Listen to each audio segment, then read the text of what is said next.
disturbing Yeah. and worrying. But it will prop up the power structure that now currently exists in America. It will not bring that down in any way. It will just make it more, I don't know, I mean, I haven't really thought this through, but I mean, it appears to me that since the government is in the Democratic Party itself is so right-wing now, so far to the right, that, you know, the police tolerating this type of uprising isn't really going to be much of a problem for them. Because this isn't anything real, as you say. I mean, you say, well, what are they fighting for? Well, nothing. Yeah. I mean, whatever it is they're there for. Yes, if people like Martin Luther King, if people from the 60s, people on the left, were to en masse in Washington like that, or even break into the building, which, let's face it, it's their house. Yeah. I mean, they've taken, the representatives that we've supposedly elected have taken the power we've given them and used it for their own benefit rather than for ours. So if we break into their house where they're working for us, we have a right in there. Not with guns, not with violence, not with beating people up, but literally invading the house. Mm-hmm. Why not? Even invading the chamber. That's that is democracy. Yeah, exactly. When the teachers did it in the State House in Wisconsin, in Madison, that was a good thing. They belonged in there protesting against the government. They belonged in the chamber protesting. That's where the people ought to be. But those people like us, people who are looking for real programs that would actually threaten the power structure, are never going to get in there. Mm-hmm. It's only going to be this kind of person who exercises a kind of threat and violence and doesn't have it in any cause whatsoever, let alone a good cause. And those people are tolerated by the police, by the government, and then they're used by politicians as a bogeyman to frighten everybody that there's some kind of big force, but actually they're all on the same side. The fact that they've tolerated these people, voted for them to bear arms year after year after year, and then complain when they bring those guns, which they're allowed to carry around in public, into the place where they were actually supported in keeping those guns and carrying them around, then they complain and say this is a terrorist threat to the nation. They are all on the same side. That's what people have to see. The government, those guys, they're all on the same side. They're not opposed to each other. And now the officials are going to use them to scare everybody else into believing that the Democrats are on our side. They're not. They are not. Yeah. I mean, it definitely, looks good for the power structure. And then, it's true. And if these people pose no real threat, then they can be used as a potential threat indeed to keep this whole thing going. I mean, I guess the media also doesn't want to lose Trump as its kind of main attraction. I mean, I was talking with someone earlier about how even despite the fact Trump is finished now, yet still we're hearing about him, what he says, what he does. I mean, I have a feeling he's going to also be around for the next 4 years as this bogeyman, basically saying, oh, he can come back. He and his kind of mob are going to come back. And also Trump has great ratings, right?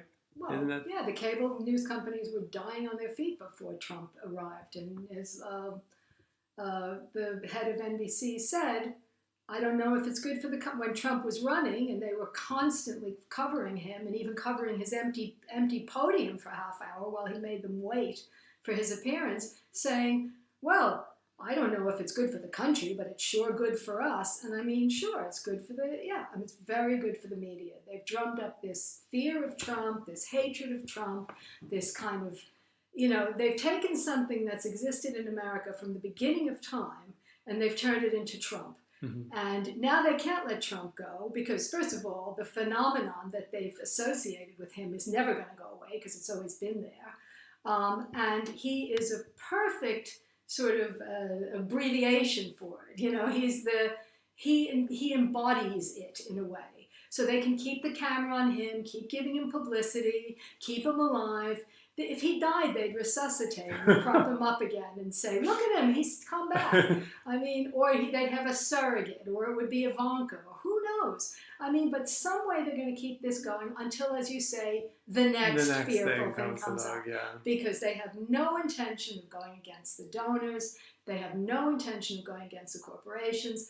They do not run the country. The wealthy, the inequality of wealth, as we've said many times, has meant that very wealthy, exorbitantly, obscenely wealthy people have used their money wisely to buy the government. Yeah. And they do not have independent power, Yeah. even if they wanted to work for us. But they should stop lying. Mm-hmm.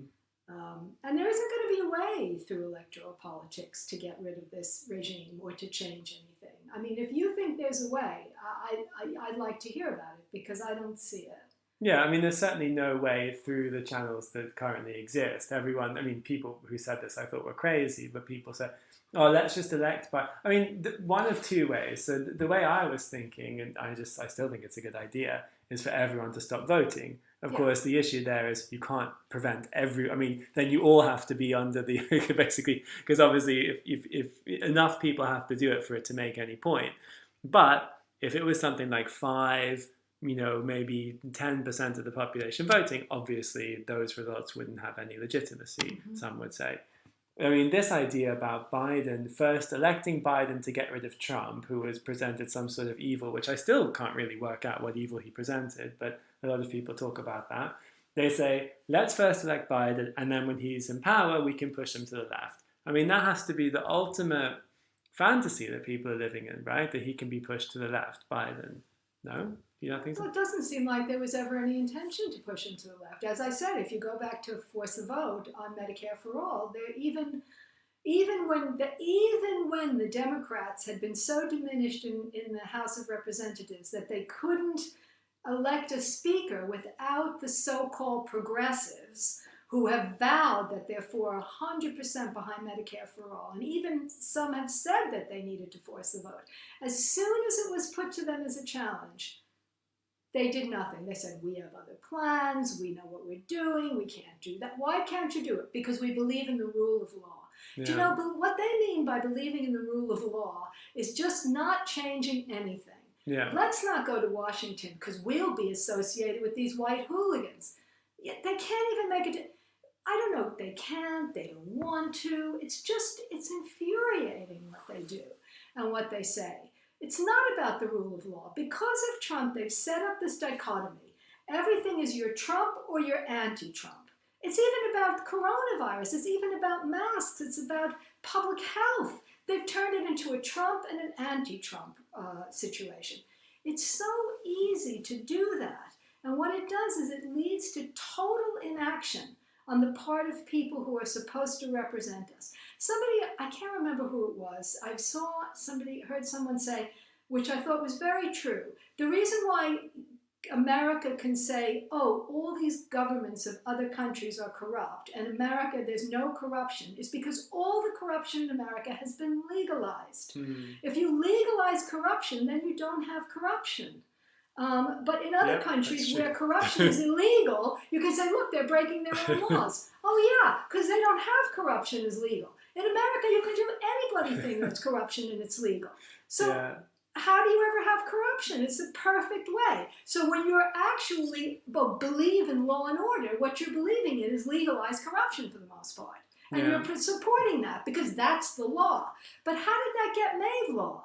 A corrupt Supreme Court, right, that's all stacked with these, conservative Republican types that go along with any initiative the Koch brothers come up with. And then you've got a Congress that's completely bought and paid for. So what do you expect? Yeah. I mean, why don't we talk about the corruption that's legalized in America? Yeah, I mean, I guess these people, the liberal team or whatever they're called, what is their name? The squad? The squad. The danger squad. # fraud squad. Yeah, I mean, I guess I do always kind of, I get hopeful about individuals or groups of people and this sort of thing, but they do tend to always disappoint.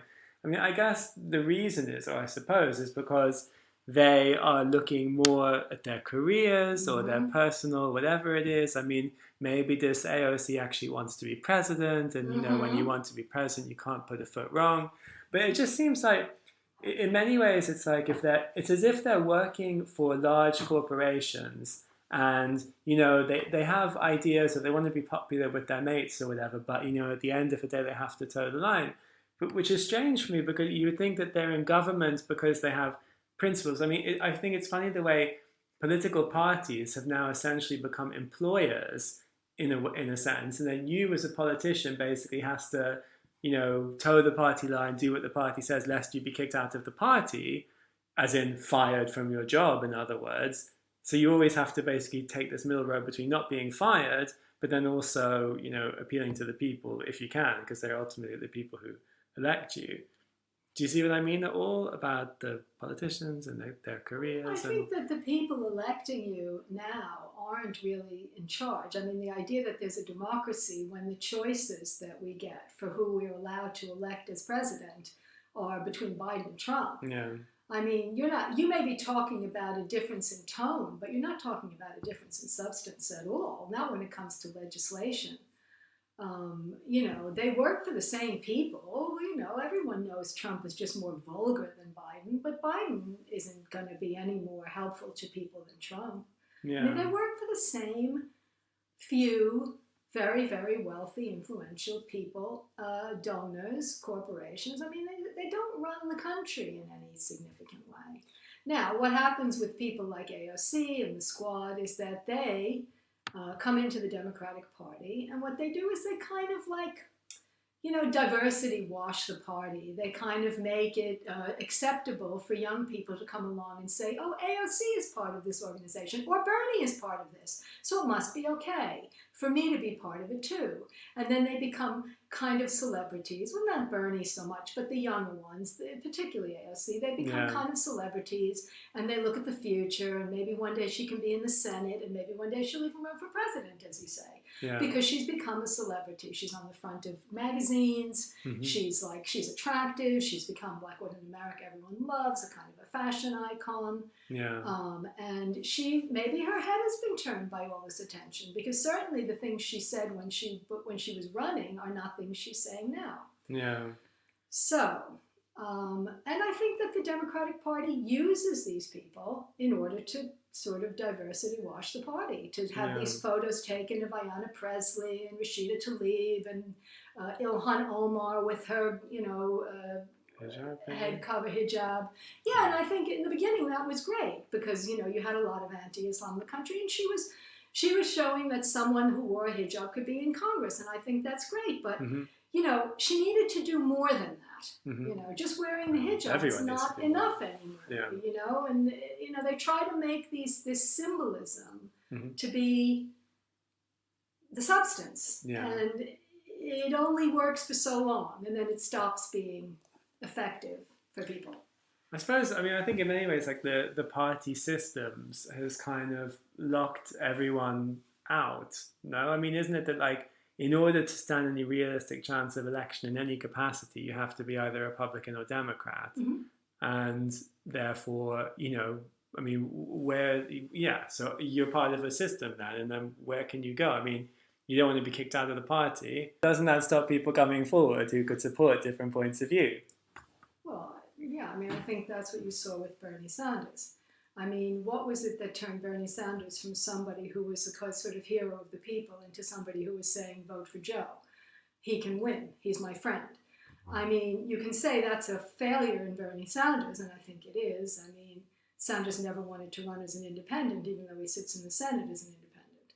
Yeah, not a Democrat, but he never wanted to stand as an independent because I guess he knew that he didn't have a chance as an independent. And I guess he would take votes away from Biden. And he was also one of those people who believed that Trump was a dangerous threat, right? Well, based on what he said, he was certainly very worked up about Trump. Yeah. Yes, that was also definitely a factor in this last election. But remember, Bernie also ran in 2016 and did much the same thing. Yeah. So we can't really blame it entirely on Trump.